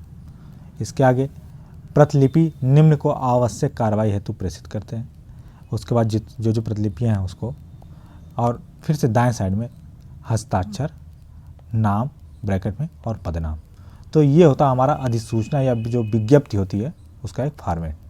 ऊपर आप देख लेते हैं जो हमारा एग्जाम्पल था, ऊपर जो हमें क्या था कि उत्तर प्रदेश सरकार की ओर से शिक्षकों की सेवानिवृत्ति वय बढ़ाने के संदर्भ में एक अधिसूचना का प्रारूप तैयार करना था। तो सबसे पहले हमने यहाँ पर लिख दिया जो भी विभाग है, अनुभाग, उसके बाद संख्या, इसके बाद दिनांक कामा स्थान। इसके बाद जो अधिसूचना या वय वृद्धि, इसमें लिखेंगे उत्तर प्रदेश शासन द्वारा राज्य के समस्त शिक्षकों की सेवानिवृत्ति वय बढ़ाने का निर्णय लिया गया है। तत्संदर्भ में सेवानिवृत्ति की वर्तमान सीमा 60 वर्ष से विस्तारित करके 62 वर्ष कर दी गई है। इसके बाद पूर्ण विराम। नेक्स्ट लाइन में नंबरिंग देते हुए उक्त निर्णय 1 जनवरी 2020 से प्रभावी माना जाएगा। इसके बाद इधर दाएं साइड में आज्ञा से हस्ताक्षर, जो भी नाम है क ख ग, पदनाम क्या है मुख्य सचिव, पूर्ण विराम। जो भी पदनाम लिखेंगे जब पर भी तो उसके बाद पूर्ण विराम लगा देंगे। इसके बाद जो प्रतिलिपि है निम्न को सूचना प्रेषित, जो संपादक हैं अलग अलग जो दैनिक समाचार पत्रों में अगर इसको जारी करें तो उसमें, जो अनुभाग के अधिकारी हैं अभिलेखागार में उनको, जो उप सचिव हैं शिक्षा विभाग उत्तर प्रदेश के उनको, उत्तर प्रदेश उत्तराखंड जो भी हो उनको, और आखिरी में फिर से आज्ञा से हस्ताक्षर ब्रैकेट में क ख ग और मुख्य सचिव। तो ये हो गया हमारा अधिसूचना का एग्जाम्पल। इसके बाद आगे देख लेते हैं। देखिए प्रारूप था, और आखिरी में जब लिखते हैं हम एक चीज़ के ख्याल रखेंगे, आखिरी में जो आज्ञा से होता है उसमें जो पदनाम होता है उसके बाद पूर्ण विराम नहीं होता। इसके बाद आगे हम देख लेते हैं अपना अगला कि अधिसूचना किसे कहते हैं। ये देखिए उत्तराखंड का जो मेंस एग्जाम हुआ था 2016 वाला, उसमें क्वेश्चन पूछा गया था। उसका एक प्रारूप बना था जिसमें अवकाश के बाद किसी अधिकारी के पदभार ग्रहण करने का उल्लेख हो। तो अभी हमने परिभाषा बताई थी, एक बार फिर से रिवाइज कर लेते हैं। अधिसूचना आलेखन का वह प्रारूप होता है जिसके माध्यम से लोक विषयक महत्वपूर्ण मामलों, शासकीय निर्णयों, सूचनाओं एवं अन्य सांविधिक आदेशों को सर्वसाधारण को सूचनार्थ जारी किया जाता है। इसे विज्ञप्ति भी कहा जाता है। सक्षम अधिकारियों के निर्णयों, शासन के वैधानिक क्रियाकलापों या अन्य सूचनाओं का विज्ञप्ति सूचना के रूप में सरकारी गजट में प्रकाशन अनिवार्य होता है। अब ये जो लिखना था तो सबसे पहले हम क्या लिखेंगे, जो भी विभाग है उसका नाम, उसके बाद अनुभाग, संख्या, दिनांक कामा स्थान, अधिसूचना / पदभार ग्रहण। इसके बाद लिख देंगे श्री क ख ग कनिष्ठ लिपिक को उनके वर्तमान पद के स्थान पर वरिष्ठ लिपिक वेतनमान इतना पर प्रोन्नत किया जाता है। इस पद पर वे अवकाश के बाद तत्काल प्रभाव से कार्यभार ग्रहण करना सुनिश्चित करें। तो ये जो भी होंगे ऐसा यहाँ पे पद लिखेंगे जो भी राजपत्रित अधिकारी के लेवल का हो। ठीक, इसके बाद इस संबंध में उक्त वेतनमान के अतिरिक्त सभी अनुमन्य भत्ते एवं सुविधाएं श्री क ख ग को देय होंगी। आज्ञा से हस्ताक्षर, जो भी हैं नाम उनका पदनाम, उसके बाद पूर्ण विराम। इसके बाद जो प्रतिलिपि हम भेजेंगे उसको, अगर यहाँ पे कोई अलग अलग जैसे अलग अलग समाचार पत्रों को नाम लिख रहे हैं तो उनको, या जो विभाग के अधिकारी हैं उनको ऐसे नाम लिखते हुए, आखिरी में आज्ञा से हस्ताक्षर ब्रैकेट में नाम, जो 60 वाला ब्रैकेट बनाएंगे छोटा ब्रैकेट, और आखिरी में पदनाम, यहाँ पे पूर्ण विराम नहीं रहेगा। इसके बाद अगला जो क्वेश्चन है कि विज्ञप्ति का आशय स्पष्ट करते हुए उसके प्रारूप की रूपरेखा प्रस्तुत कीजिए। तो देखिए विज्ञप्ति या अधिसूचना एक ही होती है, आपको उसका परिभाषा बताया जा चुका है। उसका आशय भी यही है कि शासकीय निर्णयों, लोक विषयक महत्वपूर्ण मामलों, सांविधिक आदेशों इत्यादि विषय गजट में प्रकाशनार्थ सूचनाएं विज्ञप्ति कहलाती हैं। और इसके तहत कौन कौन सी बातें आती हैं उसको हम देख लेते हैं। देखिए, जो क्वेश्चन पूछा गया था यूपी आरओ का जो मेंस का जनरल हिंदी पेपर 2017 वाला, उसमें पूछा गया था। और उत्तराखंड पीसीएस मेंस जो हुआ था 2004 वाला, उसमें पूछा गया था। तो ये सारे जो क्वेश्चन हैं काफ़ी ज़्यादा महत्वपूर्ण हैं, आप इस फॉर्मेट को जरूर करके जाइएगा। सबसे पहले इसमें क्या क्या बातें हम करेंगे। शासन स्तर पर या अधीनस्थ सक्षम प्राधिकारियों के स्तर पर लिए गए निर्णयों को शासकीय पत्र व्यवहार के औपचारिक रूप को विज्ञप्ति के माध्यम से प्रसारित किए जाते हैं। समस्त विज्ञप्तियों को राजकीय गजट में प्रकाशित किया जाना अनिवार्य होता है। अगला है, राजकीय गजट में विज्ञप्ति के प्रकाशित होने पर शासन के निर्णयों को वैधता प्राप्त हो जाती है। अगला है, सभी प्रकार की विज्ञप्तियों को लोक महत्व का मानते हुए सर्वसाधारण को सूचना प्रकाशित किया जाता है। विज्ञप्तियां अन्य पुरुष की भाषा में अप्रत्यक्ष अनुकथन के रूप में दी जाती हैं। तो ये सारी बातें हमने देखी विज्ञप्ति के बारे में। आगे जो विज्ञप्ति या अधिसूचना है उसका एक नमूना फिर से था। अगर आपको नमूने के साथ एग्जाम्पल देखना हो तो देखिए, विभाग, अनुभाग, संख्या, स्थान, कामा, दिनांक, विज्ञप्ति, जिस बारे में उसका नाम। पहली लाइन अपने लिखेंगे कि सर्वसाधारण को सूचित किया जाता है, जो पूरी लाइन है, पूर्ण विराम। इसके बाद नंबरिंग, अगला पैरा जब लिखेंगे तो उसके बाद पूर्ण विराम। आज्ञा से हस्ताक्षर ब्रैकेट में नाम, पदनाम, पूर्ण विराम। और जो प्रतिलिपि लिखेंगे जिसको उसको कार्रवाई हेतु प्रेषित किया गया है उसको नंबरिंग देते वाला अलग को। और उसके बाद फिर से दाएं साइड में आज्ञा से हस्ताक्षर, नाम ब्रैकेट में और पदनाम, और इस बार पूर्ण विराम नहीं लगाएंगे। उसका एग्जाम्पल अगर आप देखेंगे उसके साथ ही, तो विभाग का नाम, अनुभाग, संख्या, स्थान और दिनांक। कई बार आपका दिनांक पहले लिख देते हैं उसके बाद स्थान लिखते हैं, तो इसमें कोई समस्या नहीं है, बस आप कामा लगाएंगे बीच में। इसके बाद जो प्रेस विज्ञप्ति हेडिंग डाल देंगे। इसके बाद देखिए, अगर सिर्फ एक ही लाइन में आपकी एक ही पैरा की अगर विज्ञप्ति है तो आपको नंबरिंग देने की जरूरत नहीं, तो डायरेक्ट लिख दिया, उत्तर प्रदेश सरकार के मुख्यमंत्री को शासन के विभिन्न विभागों के जांच पड़ताल के बाद जो जानकारियां प्राप्त हुई उससे यह स्पष्ट हो गया कि अनुसूचित जाति जनजाति के पद विभिन्न विभागों में रिक्त हैं। इसलिए मुख्यमंत्री ने यह निर्णय करके सभी विभागाध्यक्षों तथा सचिवों को अनुसूचित जनजाति के पदों को शीघ्र भरने के लिए कड़े निर्देश दिए हैं। प्राप्त निर्देशों का अनुपालन शीघ्र अतिशीघ्र सुनिश्चित कर शासन को उक्त कार्रवाई से अवगत कराएं। तो ये हो गए। या तो आप चाहें तो इसको एक पैरा करते हुए यहाँ से आप अलग अगर उसको करना चाहें तो यहाँ पे नंबरिंग 2 देते हुए यहाँ पे एक पैरा कर देंगे, यहाँ पूर्ण विराम हुआ, या एक ही पैरा में है तो एक पैरा में लिख देंगे। इसके बाद दाएं साइड में आज्ञा से हस्ताक्षर, नाम छोटे ब्रैकेट में, उसके बाद पदनाम, पूर्ण विराम, और जिसको प्रतिलिपि भेज रहे हैं उसका प्रतिलिपि ये नंबरिंग देते हुए अलग अलग को प्रतिलिपि नंबर और उनका नाम, और आखिरी में आज्ञा से हस्ताक्षर ब्रैकेट में नाम और आखिरी में पदनाम। तो ये हो गया हमारा प्रेस विज्ञप्ति अधिसूचना दोनों। तो चलिए हम स्टार्ट करते हैं सबसे पहले परिपत्र के बारे में। सबसे पहला जो क्वेश्चन था, कार्यालय आदेश और परिपत्र का अंतर बताना था। तो देखिए, कार्यालय आदेश क्या होता है, इसकी विषय वस्तु नियुक्त, स्थानांतरण, अवकाश या किसी कर्मचारी विषयक चेतावनी इत्यादि से संबंधित होती है। वहीं परिपत्र में क्या होता है, इसकी विषय वस्तु में क्या होता है, नीति, निर्णय, आदेश, निर्देश इत्यादि संबंधित होते हैं। कार्यालय आदेश का जो उद्गम होता है कार्यालय के उच्च प्राधिकारी के स्तर से होता है। वहीं परिपत्र का उद्गम शासन के भीतर किसी भी प्राधिकारी के स्तर से होता है। कार्यालय आदेश का संचालन एक आयामी होता है, मतलब एक डायरेक्शन में, और जो परिपत्र होता है हमारा उसका संचालन बहुआयामी होता है। नेक्स्ट है, कार्यालय आदेश अनिवार्यतः अनुपालनार्थ होता है, मतलब उसका अनुपालन करना अनिवार्य होता है। वहीं जो परिपत्र होता है यह सूचना के पर्पज से होता है, और ऐसा भी हो सकता है कि उसको अनुपालन करना आवश्यक भी हो। तो ये दोनों सूचना के पर्पज से भी हो सकता है और अनुपालन के दृष्टि से भी हो सकता है। वहीं जो कार्यालय आदेश होता है कि नियत प्रारूप पर व्यवहृत होता है, मतलब जो नियत प्रारूप होता है उसी पर लिखा जाता है जो कार्यालय आदेश होता है। और जो परिपत्र होता है इसका प्रारूप निश्चित नहीं होता है, यह प्रशासकीय पत्रों के विभिन्न प्रारूपों पर लिखा जाता है। इसके बाद हम आगे देखते हैं परिपत्र की परिभाषा, उसकी विशेषताओं के बारे में, और इसका प्रारूप भी देखते हैं, समझते हैं। ये देखिए क्वेश्चन आया था आरओ का जो मेंस का एग्जाम हुआ था 2010 वाला, उसमें पूछा गया था। तो परिपत्र की परिभाषा देखते हैं। परिपत्र आलेखन का वह औपचारिक प्रारूप होता है जिसके माध्यम से एक साथ कई अधिकारियों को समान प्रकार की सूचनाएं, आदेश, निर्देश, वार्ता बैठक, विचार विमर्श इत्यादि संदर्भित पत्र व्यवहार किया जाता है। इसकी जो विशेषताएं हैं कौन कौन सी हैं, मुख्यतः परिपत्र अर्थात सर्कुलर का तात्पर्य यही होता है कि ऐसा पत्र जो सभी दिशाओं में गतिशील हो जाए। यह एक प्रेषक द्वारा एक साथ कई प्रेषितियों को भेजा जाता है। इसकी जो विषय वस्तु होती है शासकीय कार्य व्यवहार से जुड़ी होती है, जिन्हें प्रतिलिपियों के माध्यम से अनेक लोगों को भेज दिया जाता है। नेक्स्ट है आपका परिपत्र का संचालन एक आयामी अथवा द्विआयामी होता है तथा गंतव्य की दिशा में यह बहुआयामी होता है। परिपत्र का अपना कोई प्रारूप नहीं होता, बल्कि यह प्रशासकीय पत्र के किसी भी रूप में भेजा जाता है। नेक्स्ट है हमारा इसकी जो भाषा शैली है और विशेषताएं भी उसी पत्र के सापेक्षिक हो जाती हैं जिस प्रारूप में यह पत्र प्रेषित किया जाता है।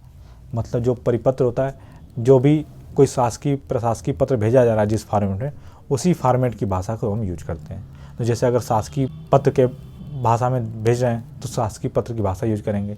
अगर अर्धशासकीय पत्र के फॉर्मेट में भेज रहे हैं तो उसकी भाषा का यूज करेंगे। तो हम देखते हैं इसका जो प्रारूप है उसके बारे में। जो परिपत्र का प्रारूप है शासकीय पत्र के फॉर्मेट में, तो सबसे पहले इधर दाएं साइड पे होगा संख्या, बाएं साइड पे आपका पहले प्रेषक कामा, नाम कामा, पद कामा, शासकीय पता, फिर पूर्ण विराम। उसके बाद नीचे सेवा में कामा, समस्त पद कामा, शासकीय पता, पूर्ण विराम। फिर दाएं साइड में अनुभाग एक साइड, दूसरे साइड उसी सेम लाइन में दिनांक कामा स्थान। ये जो शासकीय पत्र जो सरकारी पत्र होता है उसी के फॉर्मेट में लिखा गया तो वही फॉर्मेट हो जाएगा आपका। इसके बाद हम विषय लिखेंगे। उसके बाद आगे लिखेंगे संबोधन महोदय कामा, उक्त विषय में निर्देशित किया गया है। जो भी बातें उसको पैरा लिखेंगे, पैरा पूर्ण होने के बाद पूर्ण विराम। नेक्स्ट जब पैरा पर जाएंगे हम तो नंबरिंग देते हुए ये पैरा लिखेंगे, उसके बाद पूर्ण विराम। उसके बाद आगे बाएं साइड में लिखेंगे भवदीय। उसके बाद हस्ताक्षर, फिर नाम ब्रैकेट में, छोटा वाला जो ब्रैकेट होगा उसमें, उसके बाद पदनाम और पूर्ण विराम। वहीं बाएं साइड अगर कोई संलग्नक है तो उसको लिखेंगे, नंबरिंग देते हुए जो संलग्नक है उनको लिखेंगे, और उसके नीचे जो प्रतिलिपियाँ हैं किसी को सूचनार्थ प्रेषित की जा रही हैं तो उसको नंबरिंग देते हुए लिखेंगे और सबके बाद पूर्ण विराम होगा। आखिरी में लिखेंगे आज्ञा से, हस्ताक्षर, नाम ब्रैकेट में और पद, इसके बाद भी पूर्ण विराम नहीं लगाएंगे। तो ये हो गया जो शासकीय पत्र का प्रारूप था उसमें लिखेंगे, और जो इसकी भाषा होगी शासकीय पत्र की भाषा होगी। इसके बाद आगे हम देख लेते हैं जो परिपत्र होता है और अनुस्मारक होता है। अनुस्मारक के बारे में आगे हम पढ़ेंगे। का अंतर स्पष्ट करते हुए परिपत्र का प्रारूप देना था। यूपीपीसीएस का जो मेंस एग्जाम हुआ था जनरल हिंदी 2004 वाला, उसमें पूछा गया था। तो परिपत्र अनुस्मारक का अंतर देख लेते हैं क्या क्या है आपका। परिपत्र के माध्यम से एक साथ कई अधिकारियों को समान प्रकार की सूचनाएं, आदेश, निर्देश, वार्ता, बैठक इत्यादि संदर्भित पत्र व्यवहार किए जाते हैं, जबकि अनुस्मारक के माध्यम से किसी प्राधिकारी को किसी मामले में किसी प्रकार की कार्रवाई विषयक स्मरण दिलाने से संबंधित पत्र व्यवहार किया जाता है। नेक्स्ट है हमारा परिपत्र का उद्गम स्थान तो एक होता है किंतु इसका गंतव्य अनेक होता है, जबकि जो अनुस्मारक होता है उसका उद्गम सदैव उसी प्राधिकारी कार्यालय से होता है जहां से मूल पत्र प्रेषित किया गया था, तथा इसका जो गंतव्य भी मूल पत्र का प्राधिकारी या कार्यालय होता है। परिपत्र की विषय वस्तु शासकीय कार्य व्यवहारों के परिप्रेक्ष्य में होती है, जिन्हें प्रतिलिपियों के माध्यम से एक साथ अनेक लोगों को भेज दिया जाता है, जबकि अनुस्मारक की विषय वस्तु के रूप में लंबित कार्रवाई का संक्षिप्त विवरण देते हुए इसके शीघ्र निराकरण हेतु कहा जाता है। तो इसका जो प्रारूप है, फॉर्मेट है, हमने शासकीय पत्र वाला फॉर्मेट है उसको देखा था, अभी आपको बताया था कि दाएं साइड में संख्या लिखेंगे, फिर से प्रेषक का नाम कामा, नाम कामा, पद कामा, शासकीय पता, पूर्ण विराम। नीचे लिखेंगे आगे सेवा में कामा, समस्त पद कामा, शासकीय पता, पूर्ण विराम। इसके बाद एक ही लाइन में अनुभाग बाएं साइड में, दाएं साइड में दिनांक और स्थान कामा लगाते हुए। इसके बाद विषय, उसके बाद उसके नीचे लिखेंगे महोदय कामा लगाते हुए उक्त विषय के संदर्भ में निर्देशित किया गया है, पूर्ण विराम। अगला पैरा लिखेंगे नंबरिंग देते हुए पूर्ण विराम। उसके आगे भी अगर कुछ है या आखिरी में लिखना चाहें तो लिख सकते हैं, उक्त का अनुपालन तत्काल प्रभाव से सुनिश्चित करें, यहाँ नंबरिंग देते हुए। इसके बाद भवदी, हस्ताक्षर, नाम ब्रैकेट में और पद के बाद पूर्ण विराम। संलग्नक जो भी लगाएंगे उसके बाद पूर्ण विराम। उसके बाद अगर प्रतिलिपि सूचनार्थ प्रेषित करें तो उसको नंबरिंग देते हुए उसको पूर्ण विराम लगाते हुए, और आखिरी में आज्ञा से, हस्ताक्षर, नाम ब्रैकेट में और पद, यहाँ पे पूर्ण विराम नहीं लगाएंगे। इसके बाद परिपत्र का हम महत्व देख लेते हैं और उसका जो अर्थशास्त्रीय प्रारूप होता है उसका फॉर्मेट भी देख लेते हैं।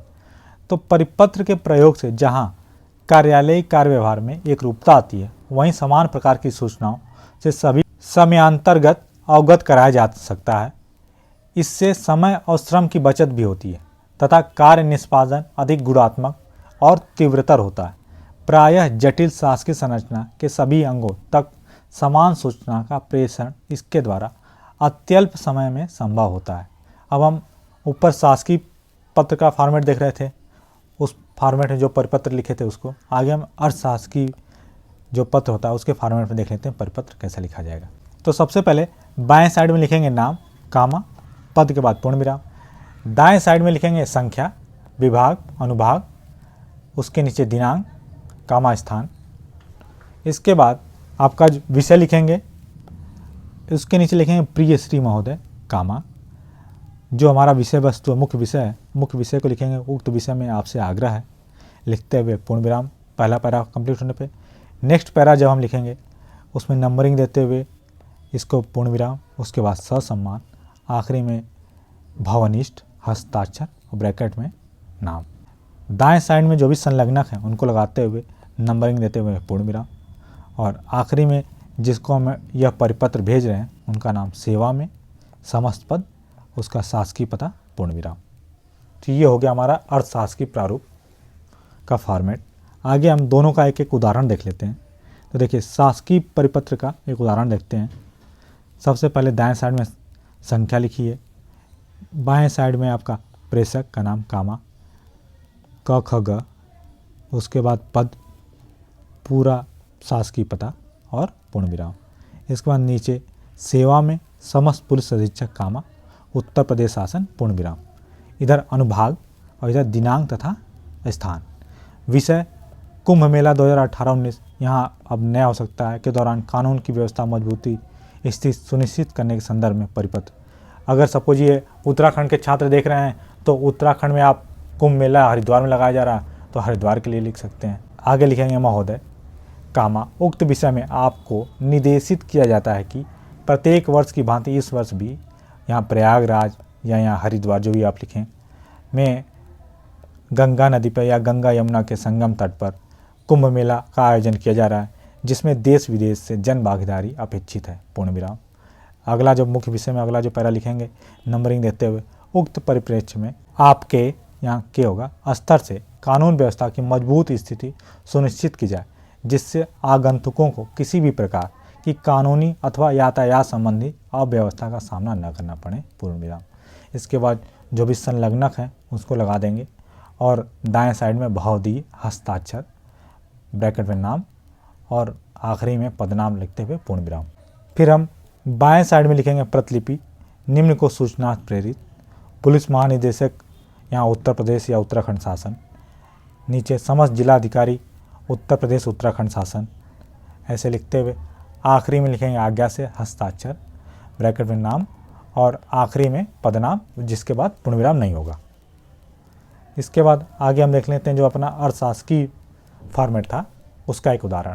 तो देखिए इधर सीधे लिखेंगे नाम, कामा लगाते हुए पदनाम, और पृष्ठ के दाएं तरफ संख्या लिखेंगे, उसके नीचे विभाग जो भी शासकीय पता हो, उसके नीचे अनुभाग और आखिरी में दिनांक, कामा लगाते हुए स्थान। और ये चीज़ हमने आपको और सरकारी पत्र में भी बताया था कि इधर की ये जो लाइन होगी सब एक ही लाइन में होंगे, एक सीधे में ऐसे। इसके बाद नीचे हम लिखेंगे विषय, विषय लिखने के बाद प्रिय श्री महोदय लिखते हुए स्टार्ट करेंगे, कामा लगा के अपना मुख्य विषय लिखना स्टार्ट करेंगे। मुख्य विषय लिखेंगे अपनी पहली लाइन, उक्त विषय के संबंध में आपसे अपेक्षा है कि आयोग की विभिन्न परीक्षाओं को सुचारू रूप से संपन्न कराने के लिए प्रदेश के समस्त डिग्री कॉलेजों को परीक्षा केंद्र रूप में बनाया जाना सुनिश्चित किया गया। तत्संबंध में आपकी पूर्व सहमति अति आवश्यक है, बात, पूर्ण विराम। इसके बाद जो अगला पैरा लिखेंगे उसमें नंबरिंग देते हुए लिखेंगे, इस संबंध में यदि आपका प्रत्युत्तर जो भी डेट देना डेट तक आयोग को प्राप्त हो सके तो दिनांक इतना तक आयोग की समीक्षा बैठक में इस आशय हेतु अग्रेतर कार्रवाई कराई जा सके। इसके बाद पूर्ण विराम, नीचे लिखेंगे सादर, कामा, दाएं साइड में भवनिष्ठ, हस्ताक्षर, ब्रैकेट में नाम लिख देंगे कखगा। दाएं साइड में बाएं साइड में संलग्नक, उसके नीचे सेवा में जो भी समस्त प्रधानाचार्य कामा, समस्त राजकीय डिग्री कॉलेज कामा, उत्तर प्रदेश या उत्तराखंड जो भी, उसके बाद तब पूर्ण विराम। ये जिसको जिसको हम भेज रहे हैं उनका पता होगा, उनका नाम होगा बाएं साइड के आखिरी में। तो ये अर्धशासकीय जो पत्र होता है उसके फॉर्मेट में लिखा गया परिपत्र है। तो इस तरीके से हमने देखा जो भी हमारा परिपत्र है शासकीय फॉर्मेट में और अर्धशासकीय फॉर्मेट में। इसके बाद हम आगे देख लेते हैं अपना टिप्पणी लेखन का। कई बार टिप्पणी लेखन के लिए भी आ जाता है आपका क्वेश्चन। तो देखिए टिप्पणी लेखन क्या होता है। टिप्पणी से आशय कार्यालय प्रक्रिया में किसी भी प्रकरण के निस्तारण के संबंध में लिखे गए नोट से होता है। टिप्पणी लिखने की विधि को टिप्पण लेखन कहा जाता है और टिप्पण लेखन शैली में जो कुछ लिखा जाए उसे टिप्पणी कहते हैं। ये उत्तराखंड में जो RO मेंस हुआ था 2016 वाला, उसमें पूछा गया था। आगामी जो भी मेंस का एग्ज़ाम है उनमें फिर से पूछा जा सकता है, तो आप इसको ज़रूर देख लीजिएगा। इसका हम एक एग्जाम्पल देख लेते हैं। सबसे पहले नियंत्रण महालेखा परीक्षक जो भी विभाग है, इधर हम संख्या लिख देंगे और उसके बाद नीचे लिखेंगे उस संख्या के नीचे जो दिनांक है उसको लिखेंगे।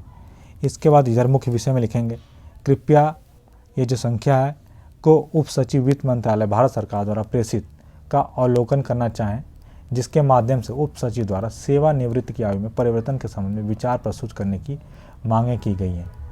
महोदय, उसके संबंध में सूच्य है कि कार्मिक एवं प्रशिक्षण विभाग के आदेश के मुताबिक कर्मचारियों को जुलाई से सितंबर की अवधि में काम की समीक्षा जनवरी से मार्च के बीच की जाएगी। उक्त संबंध में यह भी स्पष्ट है कि यदि किसी कर्मचारी के रिटायरमेंट में 1 साल का ही वक्त शेष है तो उसे रिटायर नहीं किया जाएगा। पूर्ण विराम। अगला जब पैरा लिखेंगे तो नंबरिंग देते हुए महोदय उक्त से सहमत हों तो तदनुसार उप सचिव वित्त मंत्रालय को अवगत कराने हेतु कार्यालय ज्ञाप का आलेख कवर पर प्रस्तुत है। अनुमोदनोपरांत महोदय आदेशार्थ निर्गत करने हेतु अनुमति देना चाहें। पूर्ण विराम। इसके बाद नीचे हस्ताक्षर क ख ग, यहाँ काम लगाते हैं, ये ब्रैकेट में नहीं लिखेंगे यहाँ पे। और जो अनुभाग के अधिकारी हैं जो भी पद है, पद को लिखते हुए पूर्ण विराम। और दाएं साइड में समाची ने तदनुसार संबंधित को अवगत करा दिया जाए। हस्ताक्षर ब्रैकेट में नाम और आखिरी में पदनाम, इसमें भी पूर्ण विराम नहीं लगाएंगे। तो ये था हमारा टिप्पण लेखन। कई बार कुछ एग्जाम्स में पूछ लिया जाता है, तो इसका भी आप फॉर्मेट देख लीजिए। इसके बाद आगे हम देख लेते हैं अपना आखिरी अनुस्मारक। जो हमारा पत्र आलेखन की सीरीज थी उसमें सबसे आखिरी में अनुस्मारक ही है। तो अनुस्मारक का अर्थ स्पष्ट करते हुए उसका लिखित प्रारूप बनाना था। ये उत्तर प्रदेश PCS का जो RO का मेंस एग्जाम था 2016 वाला, उसमें क्वेश्चन पूछा गया था। तो अनुस्मारक पत्र क्या होता है। किसी प्राधिकारी को कार्यवाही विषयक पूर्व पत्र का स्मरण कराने हेतु जो पत्र प्रेषित किया जाता है उसे क्या बोलते हैं, अनुस्मारक किया जाता है। अनुस्मारक मतलब कोई चीज़ किसी को याद दिलाने के लिए जो भेजी गई है, ठीक है, स्मृति के लिए। इसके बाद उल्लेखनीय है कि ऐसे पत्रों का कोई निश्चित प्रारूप नहीं होता। यह शासन स्तर पर प्रयुक्त विभिन्न पत्रों यथा शासकीय पत्र, अर्धशासकीय पत्र, परिपत्र, आदेश, ज्ञाप इत्यादि प्रारूप पर प्रेषित होते हैं। तो एग्जाम्पल के लिए हम देख लेते हैं एक अनुस्मारक का उदाहरण। बीच में सबसे पहले लिखा हमने अनुस्मारक ज्ञाप, जो भी विभाग है अनुभाग, अनुस्मारक संख्या, नीचे दिनांक कामा स्थान। इसके बाद कार्यालय ज्ञाप लिखते हुए नीचे हम बिना किसी संबोधन के डायरेक्ट इसको हम लिख रहे हैं जो हमारा कार्यालय आदेश है उसके फॉर्मेट में। तो पत्र संख्या इतना, दिनांक इतना का अवलोकन करें, जिसके माध्यम से जनजाति कला एवं संस्कृति के प्रोत्साहन विषय कार्य योजना प्रेषित किए जाने की अपेक्षा की गई जो अभी तक प्रेषित नहीं की गई। पूर्ण विराम। अगला पैरा लिखते हुए नंबरिंग देते हुए तत्संबंध में नियत प्रारूप पर अपेक्षित संशोधि यथाशीघ्र प्रेषित करने का कष्ट करें। इसके बाद इधर भावदी, हस्ताक्षर, ब्रैकेट में नाम, आखिरी में पदनाम और पूर्ण विराम।